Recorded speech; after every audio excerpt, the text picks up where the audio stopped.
Hello everyone, welcome back to the channel. Hope you're well, thank you for joining me again.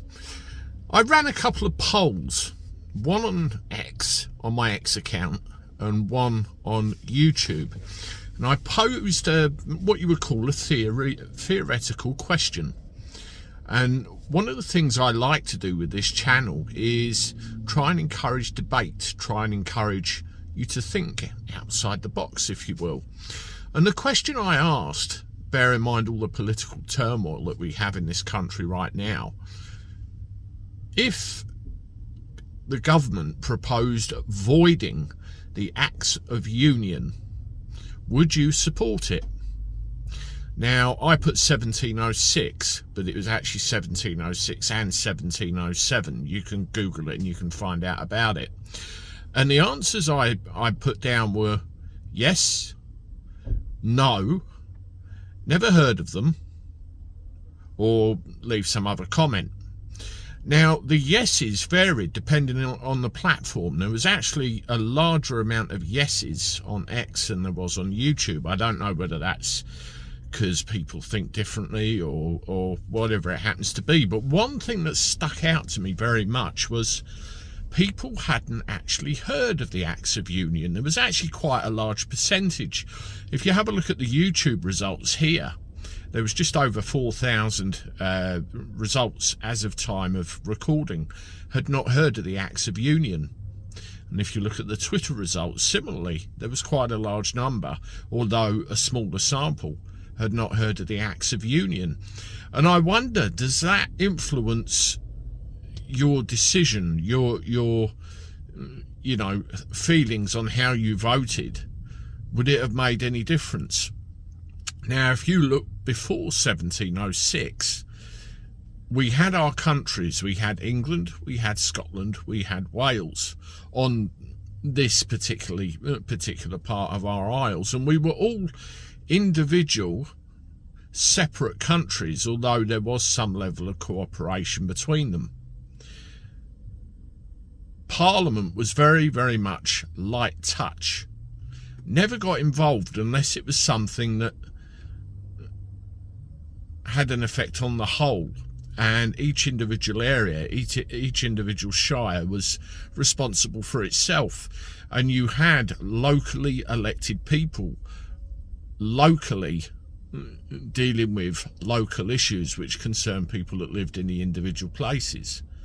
Come 1706 and 1707, the Acts of Union joined Scotland and England together into one unit, and what that effectively did was created the United Kingdom that we know today. The United Kingdom, Britain, I hear people identify themselves as British. Britain just describes the landmass that we all inhabit. United Kingdom is not a country. United Kingdom is a political union made up of the countries within it, a lot like the EU or a lot like the Soviet Union. We know what happened there. So, that's what the Acts of Union did. And you can look up the historical context as to why this happened in the first place. Now, to give you an example of what would happen if the union was broken, let's look at Brexit. The United Kingdom is in a joint union with the EU, where the United Kingdom is a member, or was a member of the European Union. Some could argue it still is. If Scotland got their independence after the referendum, our union, the United Kingdom, would therefore be broken. That would be Brexit by default, wouldn't it? So it's just a small example of the effect that all of this has. Now, I'm very much of the opinion that we need to be looking after ourselves as individual nations. And, we can cooperate, we can trade, we can do all those things, but really, I think we need our own autonomy within the Commonwealth, perhaps. Now, if you look also, Wales has their own parliament. Scotland has their own parliament. Scottish MPs and Welsh MPs can have a say over what happens in England. What about England? Why don't we have a parliament? Why don't we have a say? That's questions that I certainly would like answers to. I've always looked for a solution within the system, and it doesn't necessarily mean that you're going to get everything you want all at once. And I've come to realise of late, the solution isn't the system. The solution isn't anybody in the system. The solution is the people. They, in that place, serve us by consent. There are other texts and everything that I plan to bring you in other videos. It's a hell of a complicated minefield. We have our own constitution. We have our own ways of doing things that have been hidden from view. They've been surpassed. They've been quashed simply because they want everybody to live in ignorance and carry on as they want. And, you know, just to bring that to the fore again, the results of those 2 polls that I did. Have you heard of the Acts of Union? And a large percentage said, no, we haven't. Tells me a lot. Tells you a lot. And I think people need to be better informed. I think people need to be more engaged. And I think people need to have a greater understanding of what's actually going on in this country. And I'm talking about England now. What effect it's going to have on everybody within it and what the future holds. People need to be engaged.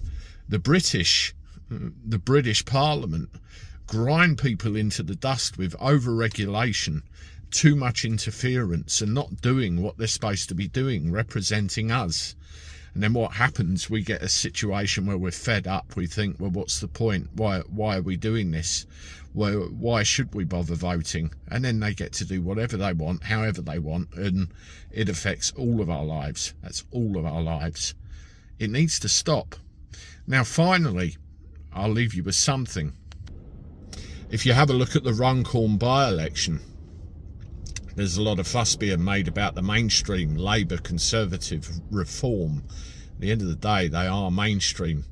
And who's going to get in? There are other parties, constitutionalists, the English Constitution Party being one. And I'm actually thinking of trying to get the leader of the English Constitution Party on for a chat. Maybe look at them as well. We need something. We need a mechanism within that place to start having our views heard, our wishes granted, and for it to be put back the way it was, to serve the people, for the people. Let me know what you think in the comments. Have a look at these videos. As always, I look forward to talking to you soon. Toodaloo.